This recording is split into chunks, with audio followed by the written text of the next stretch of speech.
और ये आज का आंदोलन उसी सुझाव में से निकला हुआ आंदोलन है।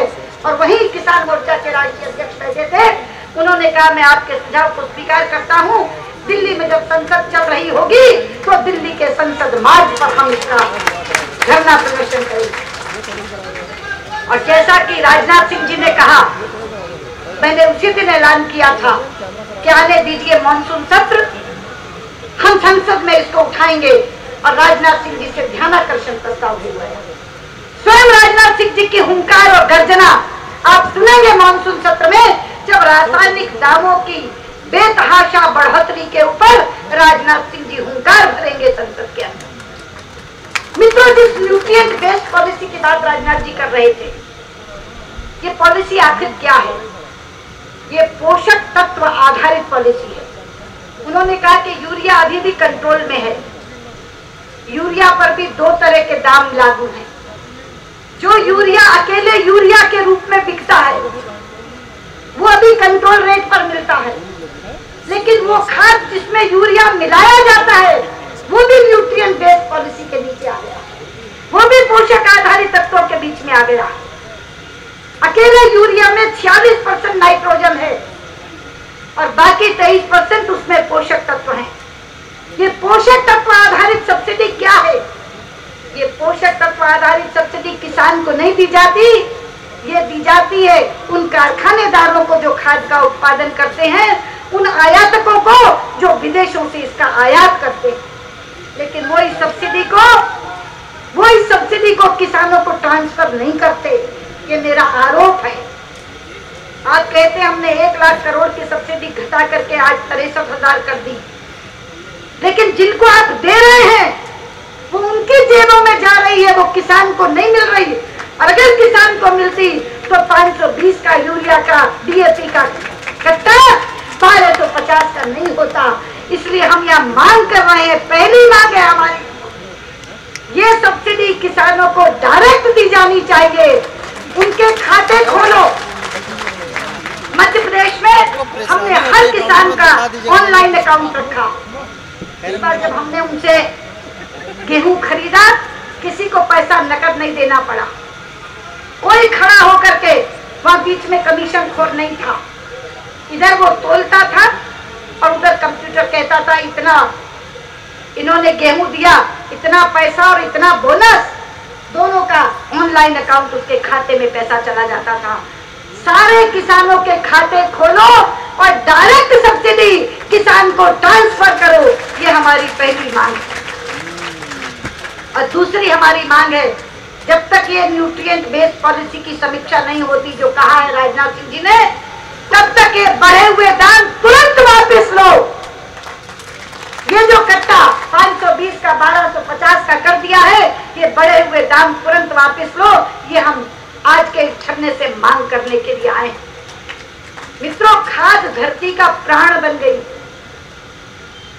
बीज और पानी के बाद अगर सबसे ज्यादा जरूरत किसान को होती है तो वो खाद की होती है। आज बेनी प्रसाद वर्मा इन सरकार के मंत्री खड़े हुए कह रहे हैं महंगाई तो अच्छी चीज है, किसान को इससे लाभ होता है। मैं पूछना चाहती हूँ बेनी बाबू, जब खाद महंगी होती है तो उसकी मार किस पर पड़ती है? किसान पर पड़ती है या किसी उद्योगपति पर पड़ती है? और अगर जब खाद की महंगाई होती है तो किसान को कौन सा लाभ होता है? जरा एक बार संसद में खड़े होकर हमें समझा देना। ऐसे अजीबोगरीब बयान इस सरकार से आते हैं। कभी कहते हैं कि महंगाई तो इसलिए बढ़ गई कि गरीबों ने खाना खाना ज्यादा शुरू कर दिया। कौन से गरीब ने खाना खाना ज्यादा शुरू कर दिया? मित्रों, अभी राजनाथ जी कह रहे थे कि बौद्धिक राजधानी बनाएंगे। अरे बुद्धि के लिए भी तो पहले पेट में दाना चाहिए राजनाथ जी। अगर खाना ही नहीं खाएगा तो बुद्धि कहाँ से आएगी? बुद्धि तो वैसे ही मारी जाती है अगर पेट भूखा होता है। और उस पेट की भूख को खत्म करने वाला यहाँ बैठा।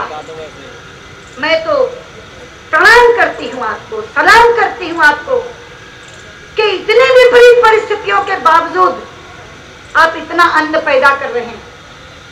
मुझे दुख हुआ जब आंध्र के किसानों ने क्रॉप हॉलीडे की घोषणा की। करनी पड़ी उन्हें मजबूरी में, उनके विरोध का तरीका था।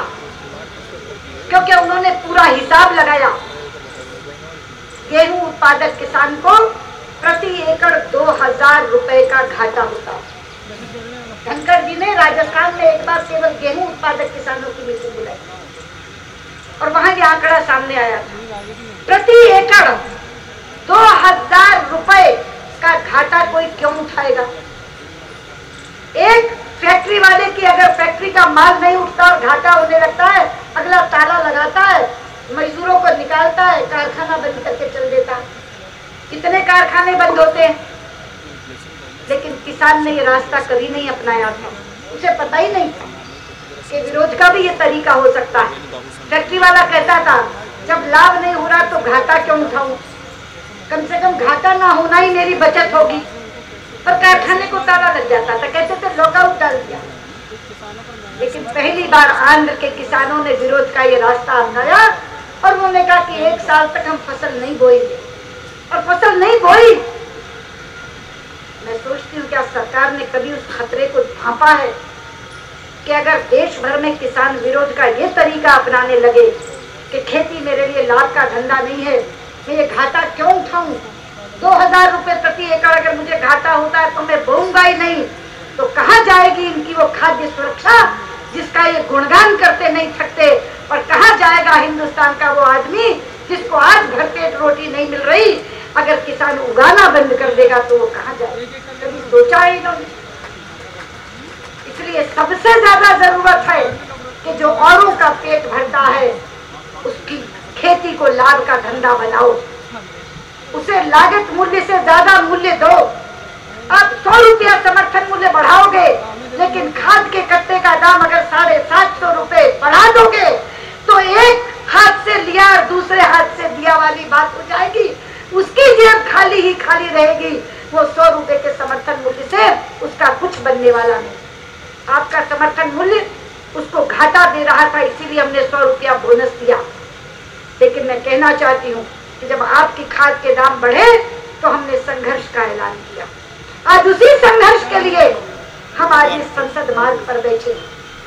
सूखे से पीड़ित लोग, बाढ़ से पीड़ित लोग। अरे आज मैं याद करती हूँ दूरदर्शी हमारे प्रधानमंत्री अटल बिहारी वाजपेयी को, जिन्होंने कहा था कि बरसों से सुनते आ रहे कहीं बाढ़ है कहीं सुखाड़ है। एक ही राज्य में कुछ जिलों में बाढ़ है कुछ में सुखाड़ है। इसका एकमात्र रास्ता है नदियों को जोड़ दो ताकि बाढ़ भी खत्म हो जाए और सुखाड़ भी खत्म हो जाए। बाढ़ का अतिरिक्त पानी उन नदियों में गिर जाए जो सूखी हैं और वो भूमि सिंचित हो जाए जो असिंचित।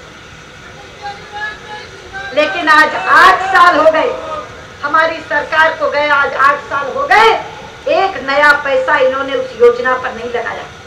अब सुप्रीम कोर्ट ने इन्हें निर्देश दिया है कि आप इस योजना को आगे बढ़ाओ। और बाढ़ और सूखे से पीड़ित जो किसान हैं, आज तक अभी नपाई नहीं हुई, कितना उनका नुकसान हुआ है इसके बारे में अभी पता नहीं।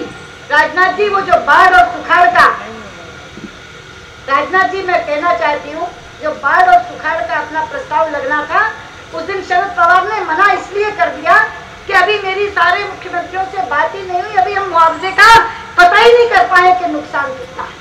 ये इस सरकार की कछुए की चाल।